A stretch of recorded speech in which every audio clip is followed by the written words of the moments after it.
अस्सलाम वालेकुम, welcome to sports sciences as physical education channel.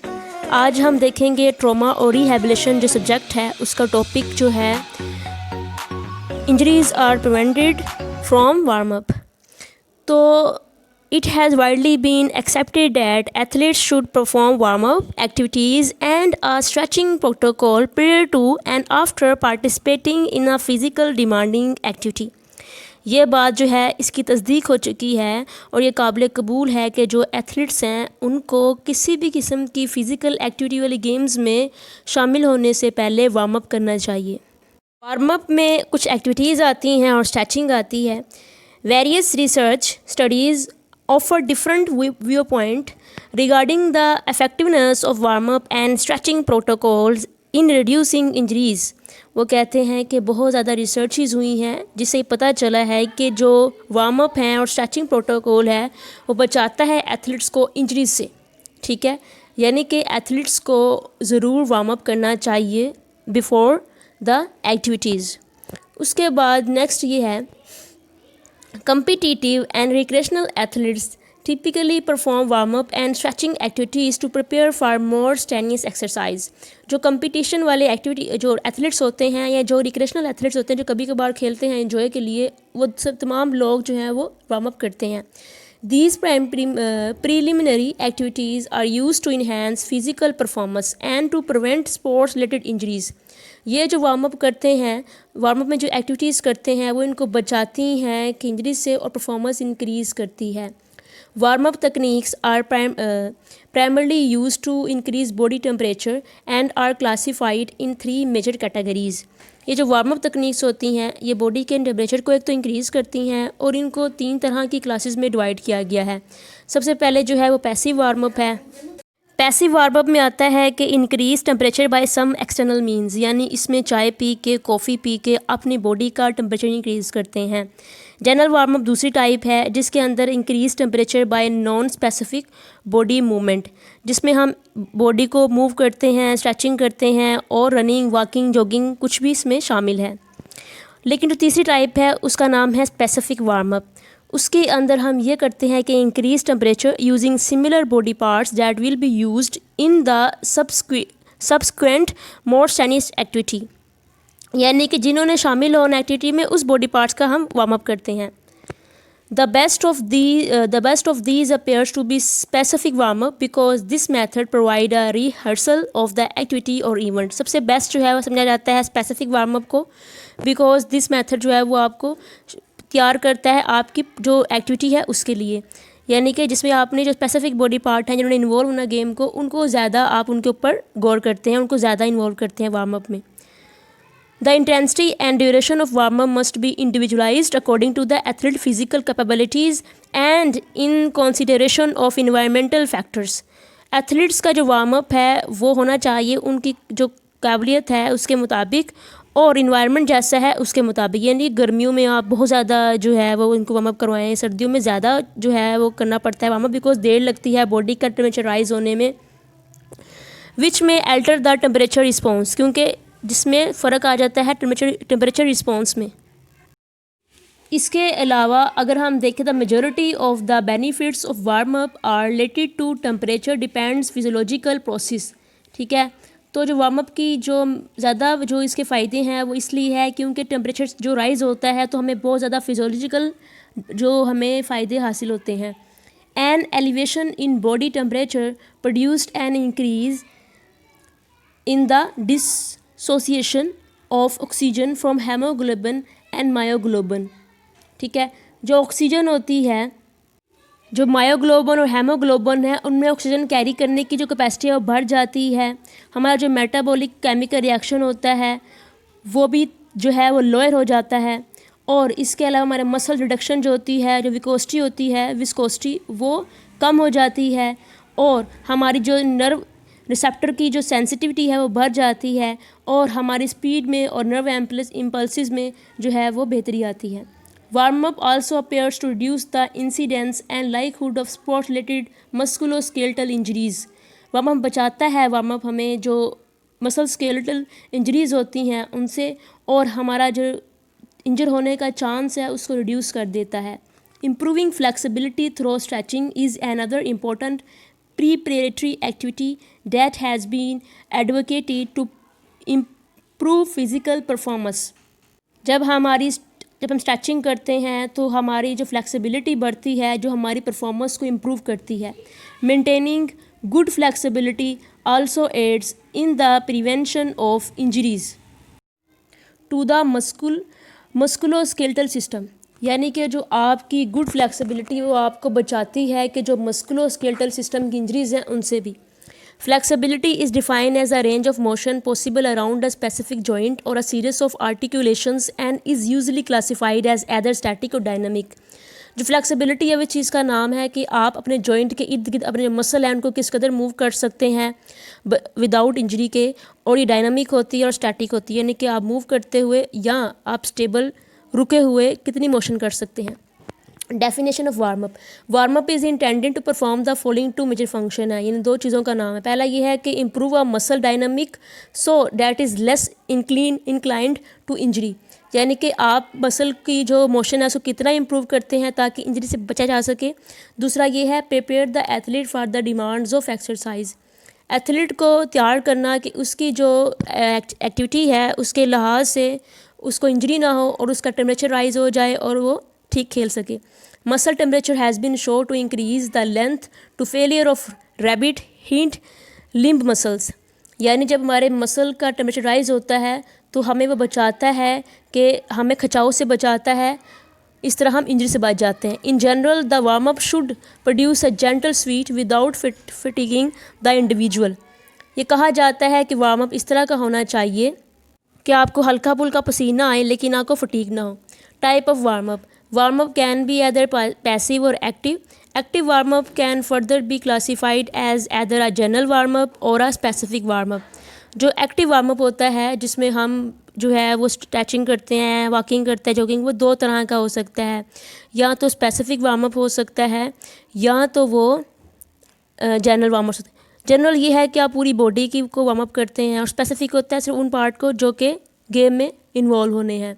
A passive warm-up is one in which muscle temperature or core body temperature is increased by external means.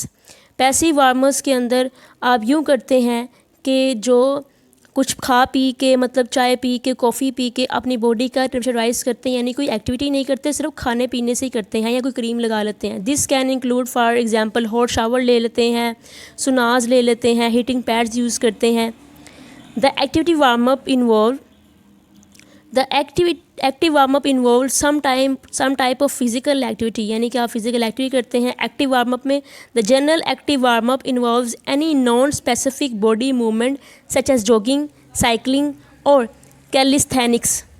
यानी कि आप cycling करते हैं, jogging करते हैं या आप इसके अलावा कैलिस्थेनिक्स करते हैं. The specific warm up utilize activities and stretching that are specific to the sport for which one is preparing. लेकिन जो हमारा स्पेसिफिक के अंदर वो एक्टिविटीज आती हैं जो कि आपके उस मसल को करती है वार्म अप जिसने गेम में इन्वॉल्व होना है. The most effective of the warm up techniques appears to be the specific warm up possibly due to the fact that is mimics the activity to be performed. सबसे बेहतर समझा जाता है specific warm up को because इसमें आप उन्हीं muscles को करते हैं वार्म अप जिन्होंने इन्वॉल्व होना है. यानी दो तरह के वार्म अप हैं, स्पेसिफिक और जनरल की दो आगे से दो टाइप्स हैं. जो एक्टिव वार्म अप है उसकी दो टाइप्स हैं जिसमें जनरल और स्पेसिफिक. इसके बाद है warm up intensity. The warm up should be structured in such a way that the individual experience and increase in muscle temperature. वो कहता है कि जो वार्म अप है वो ऐसा हो कि जो इंडिविजुअल है वो अपने मसल के टेम्परेचर में तब्दीली जो है वो महसूस करे, यानी इसको इंक्रीज़ होता हुआ महसूस करे. But does not experience a significant decrease in high energy phosphate availability. लेकिन वो जो एनर्जी की अवेलेबिलिटी है एटीपी की शक्ल में वो जो है उसमें डिक्रीज़ महसूस ना करे, यानी वो खुद में फटीग महसूस ना करे, थकावट महसूस ना करे.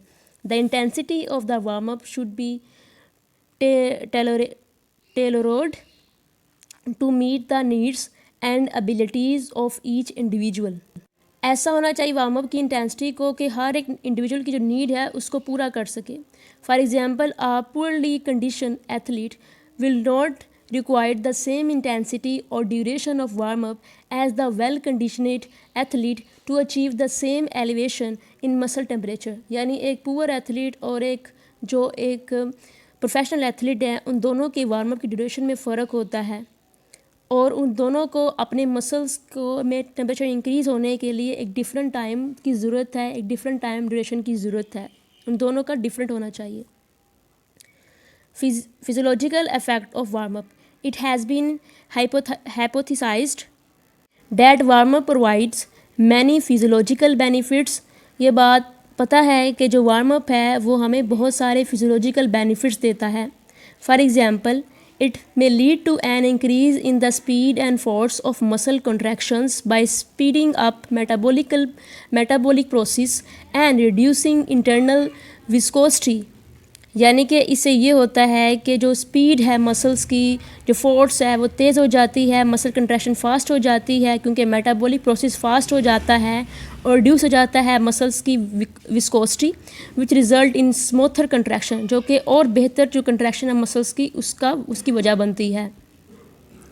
Also an increase in temperature leads to increase the demand of oxygen concentration providing more oxygen to working muscle है.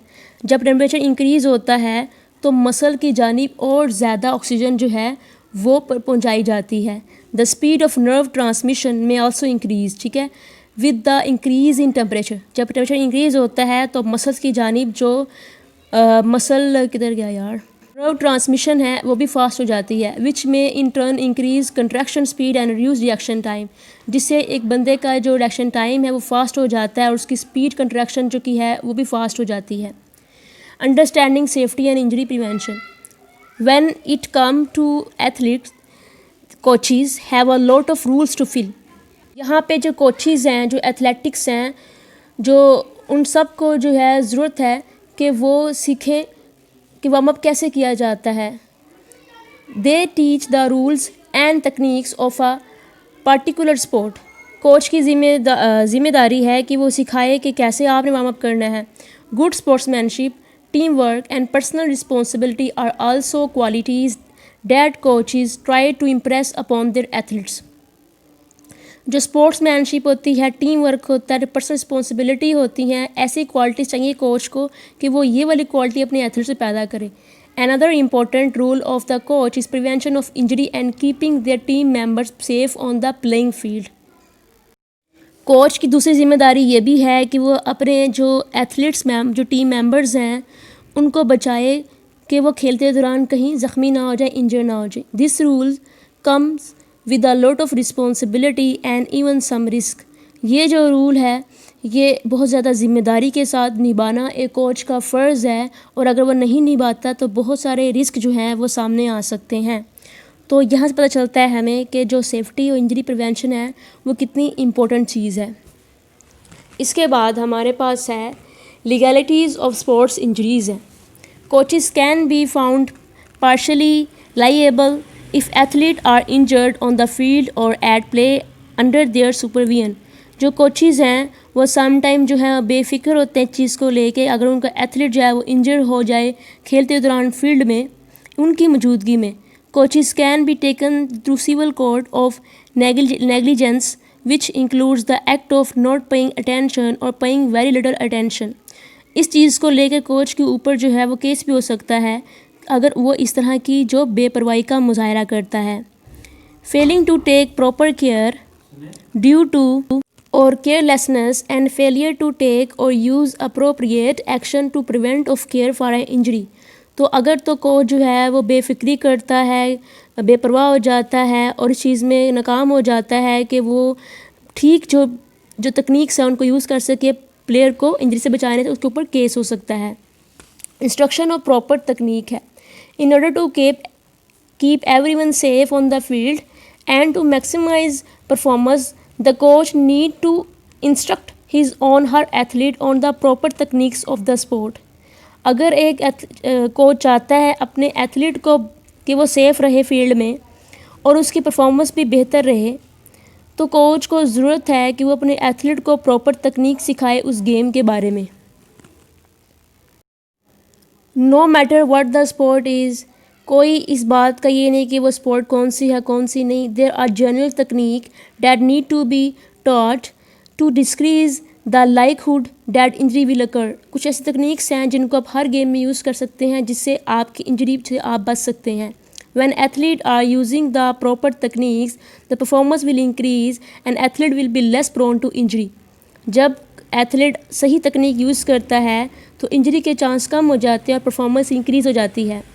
Whether it is a training technique that is used by athlete from a variety of sports, may be एक जो athlete है वो दूसरी sports की तकनीक है उनको यूज़ करे, और अ तकनीक specific to a certain sport, या वो अपनी ही जो गेम है उसकी तकनीक यूज़ करे. Such as serving the ball in tennis, यानी वो टेनिस की सर्व जो है उसमें सर्विस करता है, और dribbling the ball in basketball की ड्रिबलिंग करता है. All coaches need to be sure that their athlete have been instructed on proper sports and training तकनीक्स. हर एक कोच को इस बात का पता होना चाहिए कि उसके जो एथलीट्स हैं वो प्रॉपर जो उसकी स्पोर्ट्स है उसकी जो इंस्ट्रक्टर हैं वो ट्रेनिंग तकनीक को जानते हैं और सही ट्रेनिंग कर रहे हैं. यानी कि वार्म अप के दौरान वो फुटबॉल को भी बास्केटबॉल को भी यूज़ कर सकते हैं, टेनिस भी खेल सकते हैं ख़ुद को वार्म अप करने के लिए. तो वो इस तरह की तकनीक्स जो हैं जो वो यूज़ कर सकते हैं. ठीक है. उसके बाद हमारे पास आता है equipment. Each year thousand of student athletes are injured due to ill fitting or unmaintained safety equipment. हर साल बहुत ज़्यादा हज़ारों की तादाद में जो स्टूडेंट हैं जो एथलीट्स हैं वो इंजर हो जाते हैं क्योंकि उनके पास सही फिटिंग शूज़ नहीं होते, या सही उनका लिबास ठीक नहीं होता, या उनके जो इक्विपमेंट है खेलने वाले वो उनकी हाइट के लिहाज ठीक नहीं है, या अनमेंटेन्ड सेफ्टी इक्विपमेंट है उनकी वजह से वो इंजर हो जाते हैं. The coach is also charged with making sure all athletes under his or her supervision have properly fitting safety equipment. Her coach की ड्यूटी है कि इस बात की तस्दीक करे कि उसके सुपरविजन में जो एथलीट खेल रहे हैं उनका जो इक्विपमेंट है वो सेफ़ है और उनको फिट है कि नहीं. For some pieces of safety equipment measurement and special order may be necessary. जो कुछ सेफ्टी सामान हैं और कुछ सेफ्टी चीज़ें होती हैं, कुछ मेजरमेंट्स होती हैं जो ज़रूरी हैं कि मौजूद हों. Equipment should also be well maintained and replaced as needed. जो इक्विपमेंट है वो ठीक ठाक हालत में होनी चाहिए. अगर वो ख़राब हो जाती हैं तो उनको रिप्लेस कर लेना चाहिए बिल्कुल टाइम पे, बजाय ये कि उनके साथ खेलने के और ख़ुद को इंजर करने के. तो ये तो हो गया हमारा इक्विपमेंट. उसके बाद हमारे पास जो है वो है care of the injured athlete. Specially in the absence of an athlete trainer, the coach should have the knowledge and skills to care for all types of athletic injuries. जब कोई एथलेटिक ट्रेनर मौजूद ना हो तो coach की ये बहुत बड़ी ज़िम्मेदारी है कि उसके पास तमाम नॉलेज और स्किल्स हों जिनके ज़रिए वो अपने जो एथलेटिक के जो इंजरीज़ हैं उनको जानता हो कि कैसे इनसे निपटना है, तमाम टाइप्स की. The coach should feel comfortable providing immediate and acute care and treatment. Coach इस बात से मुतमईन हो कि मैं इमीडिएट और एक्यूट केयर दे सकता हूँ, ट्रीटमेंट कर सकता हूँ. However the coach should be aware of and respect his or her limitation in this area and know when additional help is needed. Coach को पता होना चाहिए कि जो मेरी लिमिटेशन है वो कहाँ तक है और अगर मुझे हेल्प की ज़रूरत है तो मुझे क्या करना है. Such as referring to the physician or even calling an ambulance. अगर मुझे ज़रूरत है कि मैं किसी फिजिशियन के साथ रब्ता करूँ या एम्बुलेंस को कॉल करूँ तो मुझे ये करना चाहिए. The coach should always remember that the return of an injured athlete to the playing field is a decision to be made by the physician and parents. Coach को भी पता होना चाहिए कि जो इंजर्ड एथलीट है जब वो वापस आता है प्ले ग्राउंड में तो ये फ़ैसला एक कोच का नहीं होता बल्कि एक फिजिशियन का होता है या उस स्टूडेंट या उस एथलीट्स के पेरेंट्स का होना चाहिए. ठीक है कि इसको वापस अभी ग्राउंड में आना चाहिए कि नहीं आना चाहिए. It is not up to the coach. ये कोच पे डिपेंड नहीं करता कि वो किसी भी एथलीट को जो है वो खिला ले जो कि इंजर अभी हुआ है और रिसेंटली वो ठीक हुआ है. तो ये हमारे पास हो गया केयर ऑफ़ इंजर्ड एथलीट. इसके बाद सेफ्टी सर्टिफिकेशन है. It is also vitally important that the coach stay up to date with required and recommended safety certification. This include first aid, CPR and AED trainings. Coach अगर बहुत ज़रूरी है कि coach जो है उसके पास जो है वो तमाम रिकमेंडेड सेफ्टी सर्टिफिकेशन हो, जैसे कि first aid, CPR and AED training, जिससे कि वो हेल्प कर सकता है एथलीट्स की जब वो इंजर होते हैं और वो बेहतर तरीके से निपट सकता है उस हालात से। Proper supervision, it is also a requirement of the coach to provide supervision. ये कोच की एक ज़रूरत है और कोच की ज़िम्मेदारी है कि वो अपनी सुपरविजन प्रोवाइड करे। The coach should be present at all practice time and games. Coach her time available हो, जब जब गेम हो रही, जब जब प्रैक्टिस हो रही है। In the event that the coach can not be present, a proper fill in whether it be an assistant coach, substitute coach.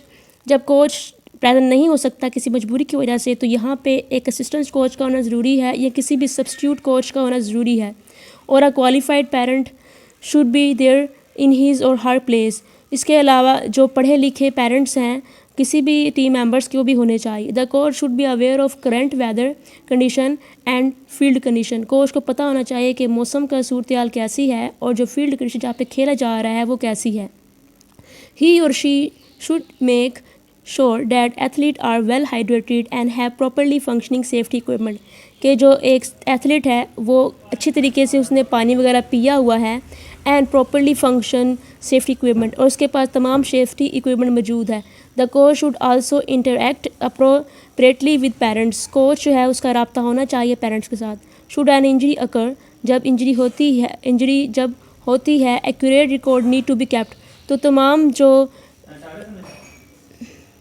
Injury का रिकॉर्ड है उसको महफूज करना चाहिए।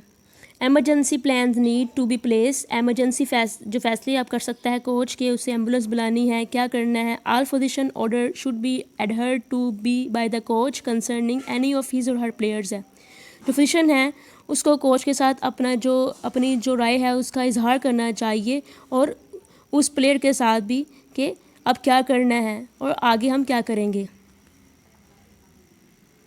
Conditioning, coaches need to be fully aware that the number one case of athletic injuries across the board is doing too much too soon। Coaches को इस बात का पता होना चाहिए। सबसे बड़ी वजह जो इंजरीज़ की हैं वो ये है कि लोग बहुत जल्दी बहुत कुछ करना चाहते हैं। एथलीट जो हैं तो वो ग्रेजुअली अपनी ट्रेनिंग नहीं करते। Conditioning and training should begin slowly, may be regarded as a process. जो ट्रेनिंग है वो स्लोली होनी चाहिए और एक प्रोसेस के साथ होनी चाहिए। Body tissue are able to adapt to change if the change is gradual. हमेशा हमारी बॉडी टिश्यू तब चेंज होते हैं, अपने आप को बदलते हैं, जबकि उनको ग्रेजुअली उनको उस चीज़ में शामिल किया जाता है। Practices end game should begin with the warm up routine. जब भी आप गेम करते हैं या प्रैक्टिस करते हैं तो वार्म अप होना चाहिए उससे पहले। This is to rise that the body temperature which optimize performance and prevent injury. जो कि हमारी बॉडी का टेम्परेचर राइज करता है, जो हमें इंजरी से बचाता है। ये warm up should consist of stretching exercise and running activity. जो वार्म अप है उसमें जो है वो स्ट्रेचिंग एक्सरसाइज होनी चाहिए और रनिंग एक्टिविटीज़ होनी चाहिए। As skills of the athletes increase, the warm-up time will need to increase। जब एक एथलीट जो है वो एक प्रोफेशनल एथलीट बन जाता है तो उसका वार्म अप टाइम भी इंक्रीज़ होना चाहिए। And can become more specific to the sport, और उसकी स्पोर्ट से रिलेटेड मोर स्पेसिफिक होना चाहिए। Stretching help to increase flexibility and it is vital piece of injury prevention. जो स्ट्रेचिंग है बचाती है इंजरी से और हमारी जो फ्लेक्सिबिलिटी है उसको इंक्रीज़ करती है। Warm up should include static stretching exercise held for 15 to 20 second each. Warm up में जो हमारी स्ट्रेचिंग है 15 से 20 second each and performed for 3 to 5 times. यानी 15 से 20 सेकेंड का होना चाहिए स्ट्रेचिंग, और ये 3 से 5 बार करना है आपने वार्म अप के दौरान। Coaches should ensure that athletes are not bouncing with their stretching exercise. Coach को पता होना चाहिए कि बच्चे जो स्ट्रेचिंग कर रहे हैं वो बाउंस एक्टिविटीज़ तो नहीं कर रहे इस दौरान। इसके बाद है involving students and parents. Coaches should take step to explain safety and injury prevention to their athletes and the parents involved. Coaches को चाहिए कि वो सेफ्टी और इंजरी प्रिवेंशन जो है वो एथलीट्स के साथ भी और उनके पेरेंट्स के साथ भी शेयर करें। They should encourage any safety concern be brought to their immediate attention to help keep all players safe. उन्हें इस बात की तारीफ़ करनी चाहिए अगर तो कोई भी ऐसा काम किया गया है जो प्लेयर्स की सेफ रखने में मदद कर सकता है। Parents and their athletes should be aware of any emergency plans or what to do in the event of poor weather condition. Parents को और एथलीट्स को इस बात का पता होना चाहिए कि उन्हें क्या करना है एमरजेंसी कंडीशन में और जो वेदर कंडीशन है ख़राब उसमें। Safety and injury prevention is truly a team effort in sport. जो इंजरी से प्रिवेंशन होती है और सेफ्टी होती है वह तमाम लोगों की ज़िम्मेदारी होती है। Coaching is not an easy task. Coaching कोई आसान काम नहीं है। One of the most important job coaches have is keeping athlete safe and preventing injuries during practice and games है। सबसे ज़रूरी जो इनकी ड्यूटी है कोचेज़ की वो ये है कि गेम के दौरान वो कैसे अपने प्लेयर को बचाते हैं कि वो इंजर ना हो जाए। Following these tips will help decrease injuries and give coaches peace of mind, and they are doing well all they can to keep their athletes safe and enjoying their sport. ये जो तकनीक्स बताई जाती हैं कोचेज़ को ये help करती है coach को कि वो खुश रहे, इत्मीनान में रहे कि उसका जो एथलीट है वो सेफ़ है और वो अपनी स्पोर्ट को एंजॉय कर सकता है बगैर किसी इंजरी के। ये तमाम की तमाम तकनीक्स जो हैं वो हेल्प करती हैं कोचेज़ का इस मामले में। अब हम बात कर लेते हैं कूल डाउन के बारे में। Cooling down after your workout allows for a gradual recovery of pre exercise heart rate and blood pressure. जब आप कूल डाउन करते हैं तो ये एक ग्रेजुअल प्रोसेस है जो आपका जो हार्ट रेट है ब्लड प्रेशर है उसको डिक्रीज़ करता है। कूलिंग डाउन में be most important for competitive endurance athletes. जो कूलिंग डाउन है जो लोग एंड्योरेंस एक्टिविटीज़ करते हैं जैसे 5000 मीटर रनिंग करते हैं, तो जो हॉकी प्लेयर्स फुटबॉल प्लेयर्स जो कि long endurance long aerobic activities करते हैं उनके लिए बहुत ज़रूरी है। Such as marathon runners because it helps regulate blood flow. क्योंकि जो लोग जो मैराथन रनर्स होते हैं उनके लिए क्योंकि ये आपको जो ब्लड फ्लू है उसको वापस जो है उसकी जो पोजीशन है उस पर लेके आता है, रेगुलेट करता है। Cooling down does not appear to help reduce muscle stiffness and soreness after exercise. Cooling down जो है वो आपकी बिल्कुल इस बारे में हेल्प नहीं करती कि आपके मसल की स्टिफनेस है और सोरनेस है उसे कम कर सके, but more research is needed. लेकिन इस बात पर अभी और रिसर्च करने की ज़रूरत है। कुछ लोगों का ख्याल है कि ये हेल्प करती है सोरनेस और स्टिफनेस को कम करने में, लेकिन इस मामले के बारे में जो हतमी राय है वो अभी मौजूद नहीं है और रिसर्च करने की ज़रूरत है। Thank you so much. आप लोगों का चैनल को सब्सक्राइब करना मत भूलिएगा।